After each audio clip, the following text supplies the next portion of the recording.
Di satu mata kuliah di dalam setiap prodi harus ada yang bisa menang dalam PIMNAS. Misalnya gitu. Jadi performance mahasiswa itu mengubah cara pembelajarannya dari yang tadi hanya masuk kuliah lalu kemudian lulus mata kuliah tapi tidak meninggalkan apa-apa. Jadi mata kuliah itu diubah untuk produk-produk yang lebih inovatif dari mahasiswa. Dan alumninya bisa langsung diserap oleh dunia kerja atau industri. Maka sekarang kita lagi melaksanakan program-program soft skill agar alumni ini bisa diserap oleh industri paling lama 6 bulan.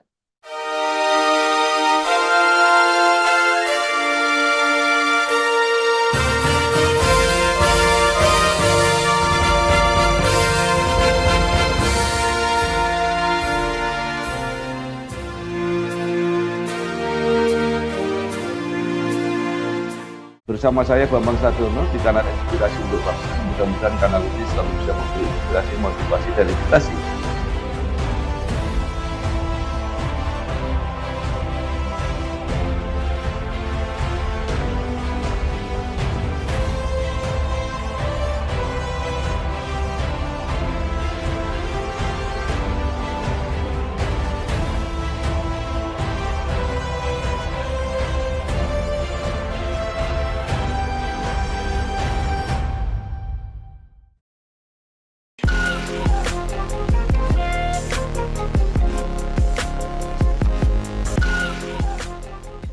Assalamualaikum warahmatullahi wabarakatuh. Waalaikumsalam warahmatullahi wabarakatuh. Bersama saya Bambang Sadiono di kanal Inspirasi untuk Bangsa. Mudah-mudahan kanal ini selalu bisa memberi inspirasi, motivasi, dan edukasi. Kami sedang mempersiapkan beberapa video wawancara untuk mencatat prestasi perguruan tinggi dengan akreditasi unggul. Menurut rencana wawancara ini, selain akan kami tayangkan, juga akan kami bukukan. Saat ini saya sudah bersama dengan Rektor Universitas Sumatera Utara, yaitu Profesor Dr. Muryanto Amin, SOS MSc. Universitas Sumatera Utara adalah salah satu dari perguruan tinggi di Indonesia yang mempunyai akreditasi unggul. Apa kabar, Prof? Alhamdulillah sehat, Pak Bambang. Iya. Prof. Muryanto Amin lahir di Medan 30 September 1974, menyelesaikan S1 Ilmu Sosial di FISIP USU, S2 dan S3 di Ilmu Politik FISIP UI. Mengawali karir sebagai dosen di USU, selain itu juga pernah menjadi Dewan Kota Pemkot Medan, Direktur Eksekutif Food Institute, pernah menjadi Komisaris PT Perkebunan Nusantara 5, pernah menjadi Dekan FISIP USU, dan saat ini menjadi Rektor USU sejak tahun 2021. Nah, Prof, mungkin bisa diceritakan secara singkat, nanti kalau tadi ada yang kurang, perjalanan karir Prof. Muryanto Amin ini sejak jadi dosen sampai menjadi rektor sekarang. Silakan, Prof. Makasih Pak Bambang, Pak Sadono, Bambang Sadono. Sekali lagi saya ucapkan terima kasih sudah diundang untuk ini. Meskipun tadi telat waktunya, mohon maaf ya Pak Bambang. Ya. Pertama mengenai karir saya ini, saya sebetulnya jadi dosen ini setelah mengalami beberapa tahap fase sebelumnya ya. Setelah tamat kuliah, saya itu pernah menjadi surveyor di Sampurna, PT Sampurna. Ya. Surveyornya ini untuk dalam fungsi analisis surveyor untuk melihat data-data yang ada sebaran produk Sampurna di masyarakat melalui kios-kios kecil gitu di wilayah Sumatera. Tapi setelah itu sejak saya diminta oleh Dekan FISIP waktu itu di tahun 2002, saya kembali ke fakultas meninggalkan pekerjaan itu. Waktu saya diminta oleh Dekan FISIP di tahun 2002 itu, saya kemudian bekerja sebagai, ya kita sebut staf administrasi, karena waktu itu posisinya masih S1 ya. Tugas utamanya waktu itu adalah membantu dekan menyiapkan bahan-bahan untuk perkuliahan dan kemudian menyiapkan bahan untuk pendirian program studi S2 waktu itu, penulis S2 namanya studi pembangunan. Jadi mulai dari mempersiapkan proposal, kemudian menyiapkan macam-macam hal mata kuliah, sampai pada tahun 2004 saya baru bisa mengajar. Dari 2002 sampai 2004 baru saya bisa mengajar. Pada saat itu belum ada syarat S2 mengajar. Lalu di tahun 2004 saya diterima menjadi PNS dengan status dosen. Itu yang terakhir di S1. Setelah itu saya langsung kuliah. Langsung kuliah di UI, dan waktu itu saya sebenarnya dapat program sandwich di Australia di Flinders University. Program sandwich ini saya tempuh selama 1 tahun di Flinders, dan kemudian saya di UI untuk ngambil S2. Lalu lanjut ke S3. Nah, pada saat tamat S3, saya kemudian di sela-sela kuliah itu saya mendirikan yang namanya Food Institute. Itu satu lembaga di Medan yang fungsinya memberikan advokasi riset bidang politik. Karena waktu itu musim-musim atau mulai pilkada langsung pertama. Nah, di situ juga saya diangkat menjadi anggota Dewan Kota, pemerintah Kota Medan, yang spesifik cuma ada di Medan. Dewan Kota ini menjadi semacam penasihat wali kota untuk merancang atau memonitor program-program yang sudah ditetapkan di dalam visi misi dan di dalam renstra yang ditetapkan di pemerintah Kota Medan waktu itu. Dengan tokoh-tokoh masyarakat yang berjumlah 7 orang pada saat itu. Lantas kemudian setelah saya tamat kuliah di S3, lalu saya ditunjuk, diamanahkan menjadi komisaris PTPN 5 di Riau, Pekanbaru. Nah, di situ dalam masa 3 tahun, ketika ada pemilihan rektor Universitas Sumatera Utara, saya diminta teman-teman di FISIP untuk menjadi anggota Senat. Anggota Senat FISIP. Lalu dengan berbagai macam pertimbangan, ya saya ringkasnya terpilih menjadi anggota Senat. Setelah terpilih menjadi anggota Senat, pemilihan rektor, oleh rektor saya harus meninggalkan komisaris karena ada peraturan di USU tidak boleh tangkap jabatan. Saya kembali ke kampus untuk menjadi dekan di tahun 2016. Jadi cuma 3 tahun lebih sedikit, 3 tahun 8 bulan saya menjadi komisaris PTPN 5 di Riau. Setelah menjadi dekan selama 5 tahun, di tahun terakhir saya diminta oleh teman-teman dekan yang ada untuk mengajukan diri menjadi rektor atau running direktor. Waktu itu pemilihannya agak sengit begitu ya, di kampus Universitas Sumatera Utara. Singkat cerita terpilih menjadi rektor. Nah, sekarang lah Pak, yang sudah berjalan selama 3 tahun 4 bulan perjalanan rektor saya ini, dengan tadi yang sudah saya lakukan berbagai macam hal, perubahan-perubahan yang ada di Universitas Sumatera Utara, merespon perubahan dunia dan perubahan pendidikan yang terjadi di Indonesia. Kira-kira gitu Pak ringkasnya.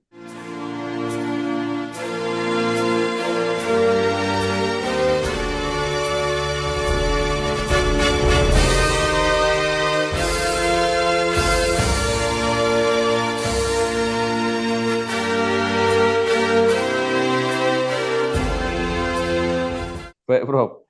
Saya pernah ke USU ketika rektornya dokter. Ya, berarti lama sekali itu, Pak. Oh iya, baik. Nah, Prof, ternyata Prof S2 dan S3-nya di UI. Nah, mungkin bisa bercerita perbandingan apa yang dinilai pengalaman pelajaran eh, karakteristik UI. Dengan perbandingan dengan siapa nih? Nah, artinya kan mungkin masing-masing perguruan tinggi punya Oh, apa ciri khas sendiri gitu karakternya. ya UI itu termasuk kampus ya yang masuk ilmu politik di FISIP UI itu Ya, termasuk kampus program studi yang sangat punya prinsip ya, prinsip untuk mengajarkan teori-teori murni, terus kemudian juga sangat disiplin dengan timeline waktu. Jadi kalau misalnya kita tidak masuk kuliah, ya itu ya udah, nggak usah berharap bisa lulus mata kuliah itu, kira-kira itu. Jadi eh, betul kuliah di UI itu punya nuansa berbeda karena saya juga mengalami 1 tahun kuliah di Flinders. Kalau ya, di Flinders itu lebih ya, santai, cuman beban beban untuk mengerjakan banyak essay itu berat. Kalau di UI justru beratnya itu adalah mengerjakan tugas-tugas sehari di mata kuliah. Itu ya, perbedaan. Tapi dosen-dosen ilmu politik FISIP UI itu cukup konsisten sebagai dosen, cukup ya, konsisten sebagai dosen, teliti dengan mahasiswanya dan mengenal satu sama lain mahasiswanya, lalu mengerti bagaimana perkembangan studi mahasiswanya dan itulah yang sebetulnya di perbandingan-perbandingan yang lain cukup menurut saya cukup berbeda karena dosen-dosen di ilmu politik FISIP UI itu serius untuk mengajarkan mahasiswanya dan mengenal secara lebih dekat mahasiswanya yang di S2 maupun yang di S3. Kira-kira gitu, Pak. ya. Baik, Prof. Saya S2-nya dari UI, tapi waktu itu kuliahnya di Undip Semarang. Tapi ijazahnya UI. Oh, Lama sekali, kerjasama. Bro. Iya. Kerjasama. Baik. Iya, waktu itu awal-awal, masih awal-awal. Prof, sekarang mungkin bisa diceritakan ya, walaupun ringkas gitu, perjalanan Universitas Sumatera Utara sendiri eh, dengan berbagai mungkin perjuangan, usaha dan sebagainya hingga sampai sekarang termasuk perguruan tinggi dengan klaster tertinggi lah dengan akreditasi unggul ini. Ya, kami secara internal pernah mengalami semacam penurunan ya, terutama di Ya, tahun 2010 ke 2015. Bahkan di beberapa rankingan Universitas Sumatera Utara itu ya, tidak pernah masuk di 20 besar pun agak sulit. Di ya, 2010 sampai 2015 jumlah ya, akreditasi yang A waktu itu belum ada unggul, itu ya, cuma sedikit dan akreditasi institusinya itu B pada waktu itu. ya, Sehingga tahun 2016 itu saya diminta rektor terpilih untuk menjadi ketua tim percepatan namanya ya, ketua tim percepatan akreditasi. Eh, Ketua tim percepatan akreditasi universitas. Nah, saya dengan bermodalkan apa namanya pengalaman-pengalaman yang mengorganisir itu, maka saya pada waktu itu mencoba memahami sebetulnya akreditasi itu kayak apa. Jadi saya belajar sambil sambil me- menerima tantangan untuk mengubah. Jadi bukan tahu benar bagaimana sebenarnya akreditasi di perguruan tinggi itu. Lalu di situ saya mengumpulkan para asesor internal USU untuk mempelajari dan saya minta dibantu untuk diajari.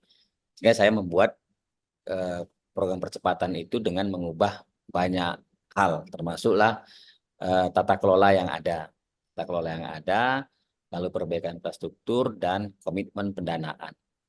Di situ saya belajar sebagai ketua tim TAS, tim percepatan akreditasi, namanya tim TAS. Dan tidak lama kemudian saya akan menjadi dekan, dekan divisi. ketika menjadi dekan di FISIP, itu akreditasi dari waktu itu 7 prodi S1 yang ada di FISIP, itu cuma satu yang dapat, tidak ada yang dapat A pada waktu itu. Tidak ada yang dapat A. Yang dengan pengalaman sebagai ketua Timtas itu, saya mengubah selama 2 tahun, yang 7 prodi itu semuanya mendapatkan nilai A.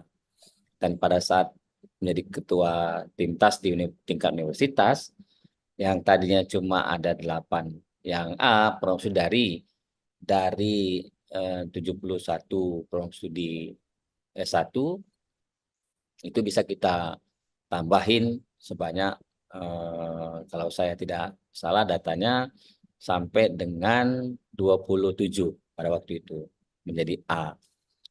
Lalu institusinya juga diubah, kita masuk di dalam pengajuan akreditasi institusi, dari B akhirnya bisa mendapat A.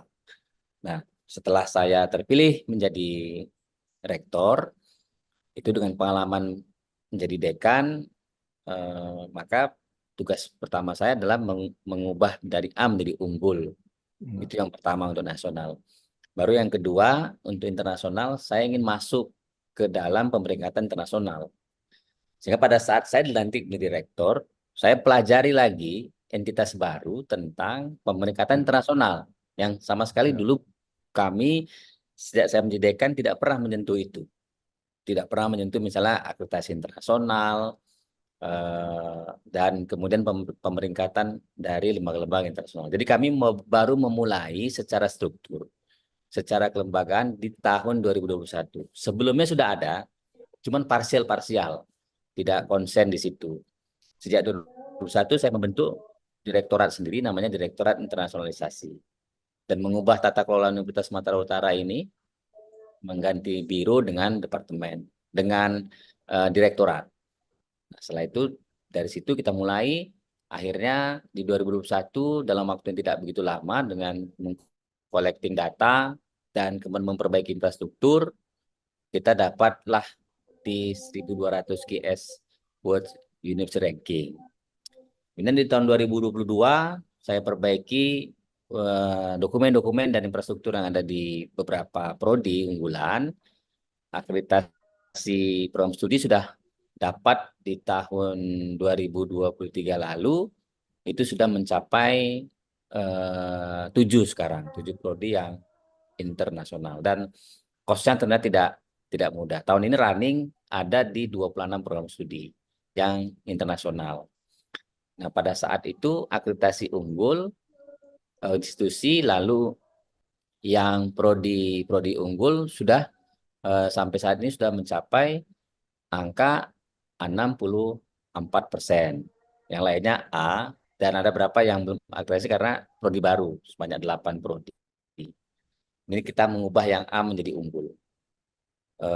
Itu dinamikanya, Pak Bambang. Jadi dari mulai tadi yang secara tata kelola di tahun 2010 sampai 2015, lalu kemudian di periode kedua 2015 sampai 2016 sampai dengan 2021, itu belum ada menyentuh sama sekali secara terstruktur tentang pemeringkatan internasional. Jadi sekarang ini tambahan-tambahan pemeringkatan ini ada di THE, sudah masuk THE, di Webometrics, kemudian di Simago, itu semua sudah terdeteksi. Saya tinggal meningkatkan pemeringkatannya nih. Kenapa pemeringkatan penting?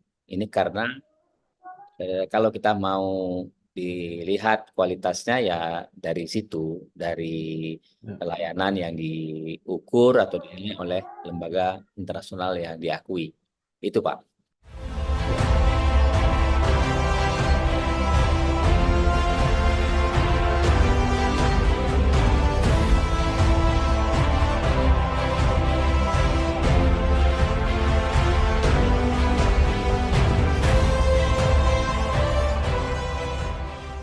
Ya, jadi persisnya status unggul itu tercapai 2021 atau 2022, Pak? 2022, Pak. Dua-dua ya. Nah, mungkin apa saja yang faktor-faktor yang mempercepat mendukung diperolehnya akreditasi unggul itu? Yang pertama saya konsen di pengumpulan waktu itu kelemahannya adalah ukuran dari prodi yang belum unggul ya, masih Hmm. jumlahnya belum belum sesuai dengan kriteria. Yang kedua Ya, adalah jumlah yang paling yang paling sulit itu jumlah guru besar dan jumlah yang doktor. SDM yang hmm. besar dan jumlah yang doktor. Nah, ternyata kita me- dalam waktu setahun itu saya minta yang kuliah masih di S3 yang menyangkut-nyangkut itu saya suruh segera diselesaikan. Terus yang jumlah guru besar, saya buat tim khusus untuk bisa mengurusi, membantu para dosen ini untuk bisa mengkolekting dokumen-dokumennya, sehingga pada waktu itu tidak begitu sulit sebetulnya karena ini berkaitan dengan asistensi administrasi. Ya, Hmm. sekarang ini sudah saya buat kelembagaannya. Jadi tidak kalau sekarang sudah lebih mudah menata yang tadi mempertahankan bahkan meningkatkan untuk tadi ya sebutan data-data dosen, data-data kinerja universitas itu sudah tidak sulit lagi sekarang untuk mengumpulkannya. Itu percepatannya, Pak. Jadi Iya, saya minta ya, kemarin tim dari Ban PT untuk membantu menganalisa lalu kemudian apa-apa saja yang kurang itu yang kita coba lengkapi. Dan ya. sebenarnya ada, Jadi cuman tidak tertulis di mana-mana. lebih banyak ke persoalan manajemen ya, Prof. Ya, lebih banyak soal itu, soal tata Ya, kelola, manajemen, dan tata kelola. Ya. Nah, kalau status unggul itu penampakannya di student body seperti apa, Prof? Artinya mahasiswanya seperti apa, dosennya, program studinya, alumninya, itu eh, penampilannya seperti apa? kita tetap saja, kalau di Unggul itu kan harus mempertahankan ya. Ya, Mempertahankan, karena sekarang kan pemeriksaan rutinnya ada di PDDikti, ya, ada di Sinta, itu kita tetap ya, pertahankan, bahkan kita tingkatkan. Jadi performance dosen yang tadi eh, misalnya belum ada riset, kita harus bisa membuat kewajiban kepada dia agar punya satu riset dan punya satu publikasi. Misalnya gitu. Itu dampaknya akan ada di dalam Sinta dia. Lalu kemudian untuk yang pemenuhan eh, kewajiban mahasiswa, itu kurikulum kita embeddedkan atau kita masukkan dalam penilaian mahasiswa. Misalnya begini, satu mata kuliah ya, itu di dalam setiap prodi harus ada yang bisa menang dalam PIMNAS. Misalnya gitu. Jadi hmm, performance mahasiswa itu mengubah cara pembelajarannya dari yang tadi hanya masuk kuliah lalu kemudian lulus mata kuliah tapi tidak meninggalkan apa-apa. Jadi mata kuliah itu diubah untuk produk-produk yang lebih inovatif dari mahasiswa. Itu performance mahasiswa yang saya ubah untuk mempertahankan unggul ini. Nah, yang lain adalah pemilihan infrastruktur. Infrastrukturnya kan harus bagus. Misalnya ruang kelas, terus kemudian akses, jalan, dan seterusnya. Itu kita tingkatkan meskipun bertahap, kita tingkatkan terus yang diperlukan untuk itu. Serta yang paling penting adalah PDDikti. PDDikti, jumlah dosen dan mahasiswa tetap seimbang, lalu eh, angka yang lulus tidak apa namanya, tidak begitu lama.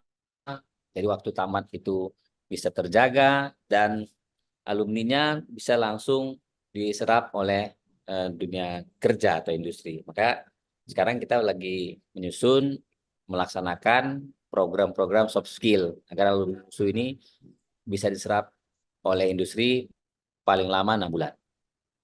Itu ya. performance yang kita sekarang harus siapkan di mahasiswa, alumni maupun dosen.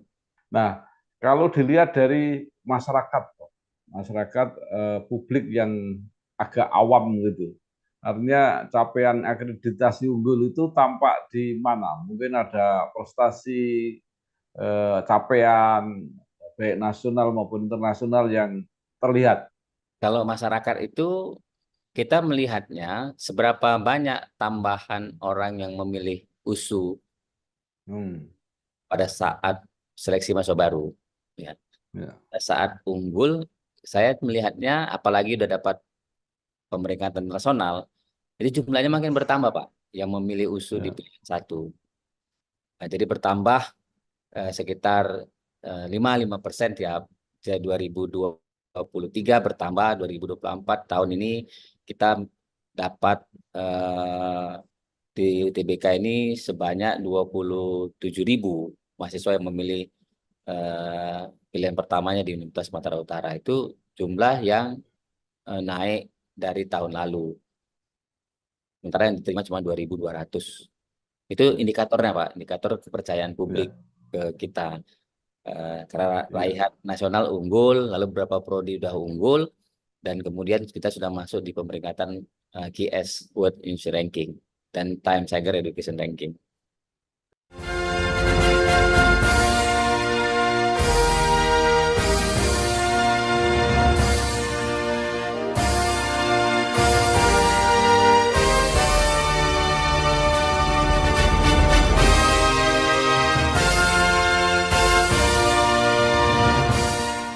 Ya. Kalau dilihat dari lingkungan sosial, Prof, USU ini kan di Sumatera Utara yang punya budaya besar, itu misalnya kayak budaya Batak, itu apa menginspirasi atau menginternalisasi kepada lulusan apa seperti apa, Prof? Sebetulnya Sumatera Utara ini relatif disebut multikultural ya, Pak Pompang ya. Multikultural, ya. Eh, Etnik aslinya itu kalau di Medan adalah Melayu. Hmm. Dan yang paling banyak memang masyarakat dari Batak.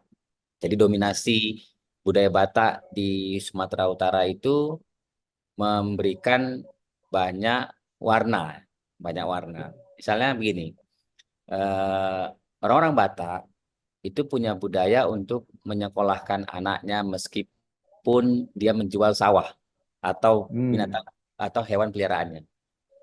Jadi komitmen untuk menyekolahkan anaknya di perguruan tinggi terbaik itu menjadi satu ciri agar mereka itu dihormati. Mereka itu dihormati. Em, itu yang membuat warna di Sumatera Utara ini, di Universitas Sumatera Utara ini, yang eh, yang bisa dijadikan sebagai sebuah kekuatan. Sementara yang di masyarakat Melayu itu justru sekarang ini muncul tren. Kalau dulu misalnya masyarakat Melayu kan agak karena dia pemilik tanah, mereka budayanya tidak masuk ke budaya pendidikan masyarakat Melayu yang ada di Sumatera Utara ini. Mereka justru lebih mengembangkan budayanya. Pendidikannya tidak begitu di di pendidikan. Nah, sekarang justru anak-anak muda yang ada di Melayu, masyarakat Melayu ini sudah mulai mementingkan pentingnya pendidikan itu. Dan ini yang juga menjadi penguat ya di Universitas Sumatera Utara. Budaya Batak dan budaya Melayu itu memperkuat bahwa pendidikan itu penting karena pun sebenarnya lahan di USU ini diberikan oleh orang-orang pemilik tanah yang ada di suku Karo. Jadi Karo, Batak, Melayu itu menjadi suku etnik asli dari Sumatera Utara. Melayu, Batak, dan eh, Karo. Nah, ini tandanya sebenarnya masyarakat ini menginginkan Universitas Sumatera Utara ini berkembang dan menjadi tempat anak-anak mereka untuk bisa belajar Ya. sebagaimana sebagaimana keyakinan bahwa pendidikan di masyarakat Batak, Karo ini menjadi penting. Kira-kira gitu, Pak. Ya, baik. Nah, sekarang peran alumni, Prof. Seberapa jauh peran alumni USU ini di masyarakat? Eh, kita kalau lihat dari jabatan ya, jadi lulusan itu kan Ya, indikatornya jabatan-jabatan ya. ya, Untuk menteri sudah ada. hmm, Itu Pak Yasona Lawli itu tamatan dari Fakultas Hukum ya, Universitas Sumatera Utara. Untuk direktur-direktur utama atau CEO BUMN itu cukup banyak. Cukup ya, banyak, misalnya BTN, Direktur Holding Perkebunan, terus kemudian Direktur Mandiri, dan juga di anak-anak usaha. Serta yang menjadi eh, pemilik proyek-proyek itu ada tersebar di mana-mana. Ya, misalnya CEO-CEO yang di di Google, tapi berada di luar negeri. Itu juga banyak hmm, dari alumni USU. Nah, ini kalau yang kita lakukan sekarang, alumni ini menjadi satu kekuatan bagi kita. Meskipun sekarang saya masih mengupayakan untuk bisa lebih terkonsolidir, ya. Karena tidak mudah mengingat mengingat medan medan pekerjaannya itu cukup beragam dan lokasinya cukup juga jaraknya tidak banyak yang sama. Beda dengan misalnya UGM, UI, dan seterusnya gitu ya, yang ada di Jawa. Nah ini kalau di Sumatera Utara hampir semua jabatan-jabatan publik dan jabatan-jabatan swasta itu didominasi oleh alumni USU. Juga di Sumatera. Tapi kalau di Indonesia itu masih bisa dihitung jari. Kalau di ya, internasional juga sudah banyak yang memegang posisi penting. Nah, ini kita sedang ya. konsolidasikan untuk menguatkan alumni ini punya peran di kampusnya dan kemudian bisa mendorong adik-adiknya seperti mereka. Nah, program apa yang saya lakukan? Programnya adalah mengundang mereka untuk mengajar ke kampus Bali sebagai dosen-dosen praktisi. Kemudian juga terlibat dalam urusan pengabdian masyarakat yang kerjasama dengan para alumni. Itu yang saya lakukan, Ya. Pak.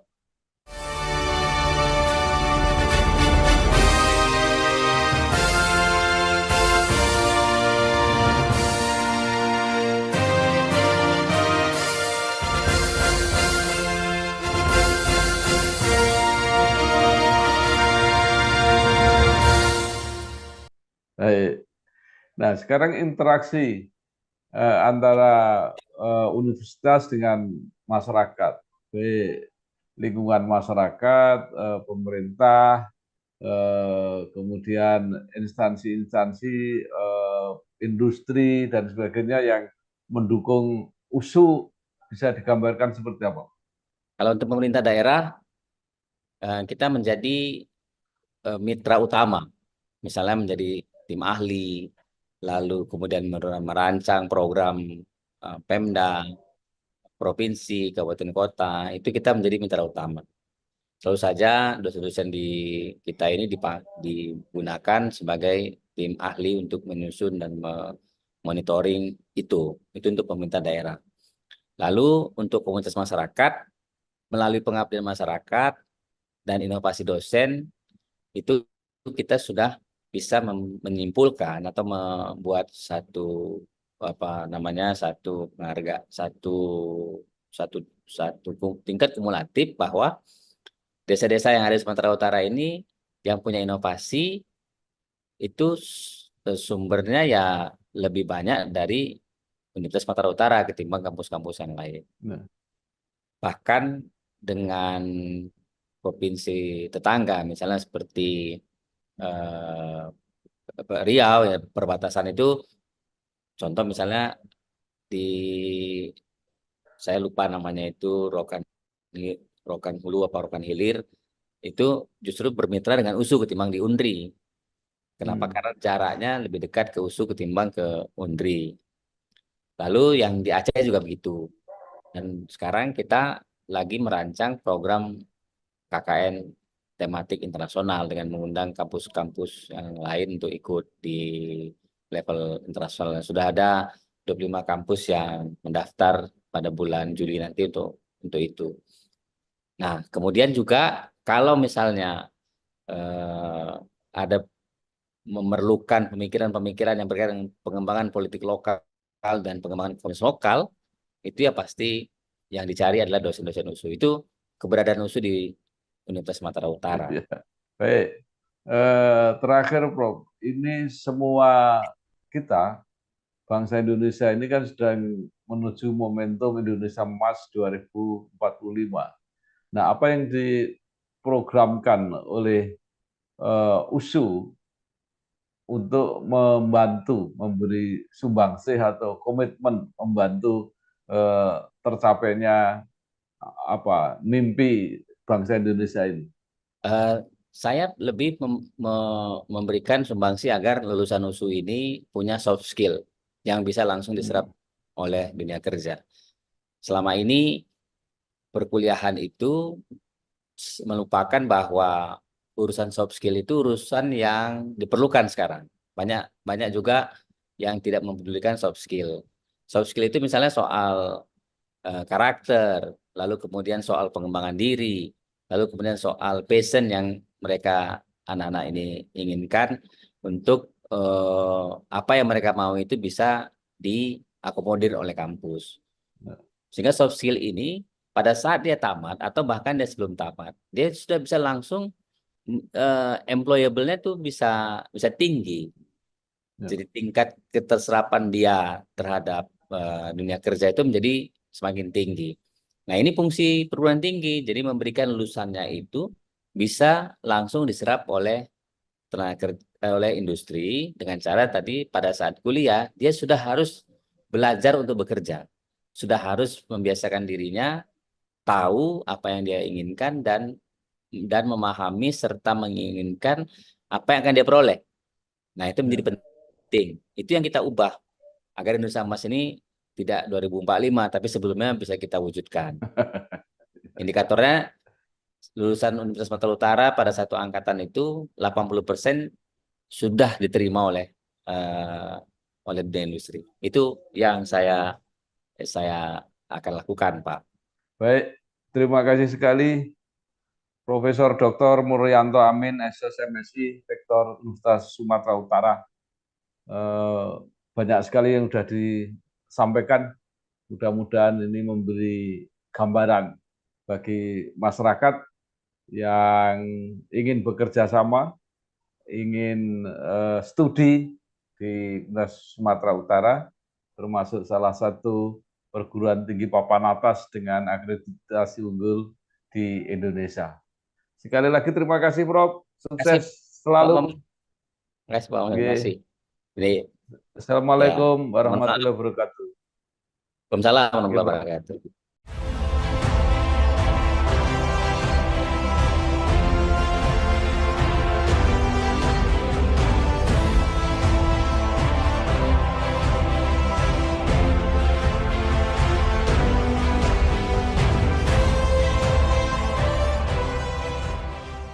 Bersama saya Bambang Sadiono di kanal Inspirasi untuk Bangsa. Mudah-mudahan kanal ini selalu bisa memberi inspirasi, motivasi, dan edukasi